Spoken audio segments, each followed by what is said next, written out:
Hai teman-teman semuanya, kembali lagi bersama saya. Hari ini kita akan membahas tentang wawasan Nusantara bersama teman-teman kita. Kenalkan terlebih dahulu, saya Pandu dan ada teman-teman Saya Danis Barabtanda. Saya Vanu Damar. Saya Muhammad Rizky. Saya Kurang Wirandoko. Saya Fernanda bin Nadif. Nah, kita bakal bahas sesuatu yang asik banget nih, yaitu wawasan Nusantara. Jujur nih Du, dengar namanya aja berasa kayak lagi di kelas PPKN ya. Tapi setelah gue baca-baca lagi bahannya, ini tuh sebenarnya strategi bertahan hidup bangsa kita kan. Benar banget Van, bayangin aja merujuk data BPS, kita punya 1340 suku bangsa dan 718 bahasa daerah.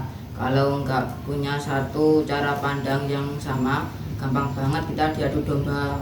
Dan jangan lupa adu domba zaman sekarang nggak cuma di lapangan tetapi juga jempol di media sosial. Makanya cara pandang sekarang harus diupdate ke lebih digital juga. Nah, bicara soal cara pandang wawasan Nusantara, ini kedudukannya sebagai ajaran, artinya ini adalah pedoman kita buat bersikap terhadap kenyataan kalau Indonesia itu beragam. Katanya ada dua dimensi, Anis. Ya, pertama dimensi kewilayahan. Kita harus lihat daratan dan lautan itu sebagai satu kesatuan ideologi, politik, ekonomi, sampai sosial budaya. Ini karunia Tuhan yang harus dijaga, bukan dirusak. Aku setuju. Terus yang kedua itu dimensi kehidupan bermasyarakat. Indonesia itu memiliki banyak ras dan berbeda-beda suku. Persatuan dapat diraih dengan sikap saling membantu, toleransi dan kerja sama. Setuju ya, di dunia digital dimensi masyarakat ini penting banget.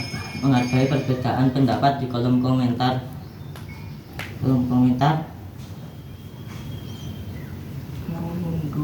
Itu bentuk nyata dari wawasan Nusantara di masa kini. Jangan sampai beda pilihan atau beda suku sedikit langsung buat di media sosial.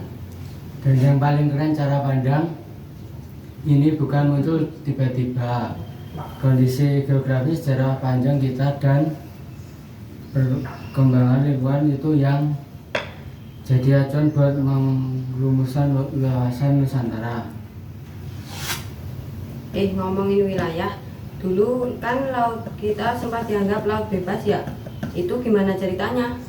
Nah, ini bagian favorit gua. Dulu zaman kolonial Belanda tahun 1939, wilayah kita itu terpisah-pisah oleh laut, jadi kapal asing bebas bermondar-mandir di antara pulau kita. Bahaya banget kan? Gak dong, fungsinya itu sebagai pedoman dan motivasi buat kebijakan pemerintah dan warga negara buat numbuh semangat kebangsaan. Ingat kata Bung Karno di sidang BPUPK, Indonesia itu suatu kesatuan daerah dan tanah.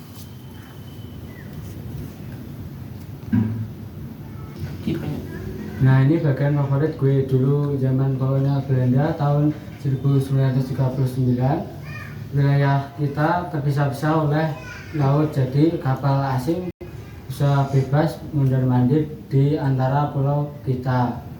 Bahaya banget kan? Terus muncul deklarasi Juanda kan? Betul, 13 Desember 1957 Perdana Menteri Juanda Kertawijaya tegas bilang ke dunia, laut di antara pulau-pulau Indonesia adalah satu kesatuan wilayah NKRI. Makanya sejak 13 Wijaya tegas bilang ke dunia, laut di antara pulau-pulau Indonesia adalah satu kesatuan wilayah NKRI. Makanya sejak 13 Desember kita rayain sebagai Hari Nusantara. itu dipertegas lagi loh di pasal 25A UUD NRI 1945.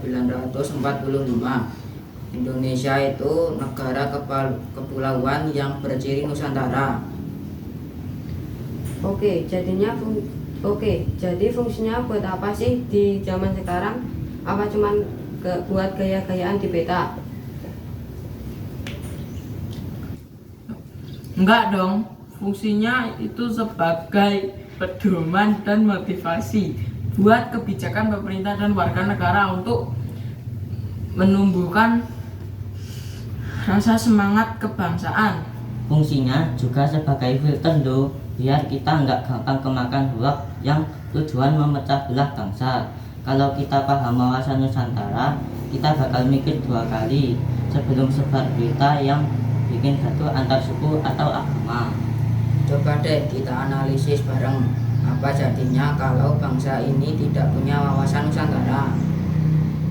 Wah, kacau sih. Laut kita bakal dijarah asing. Konflik antar suku bakal makin sering karena nggak ada rasa satu keluarga. Makanya kita harus bangga. Ada 16.772 pulau. Luas wilayah hampir 2 juta kilometer persegi.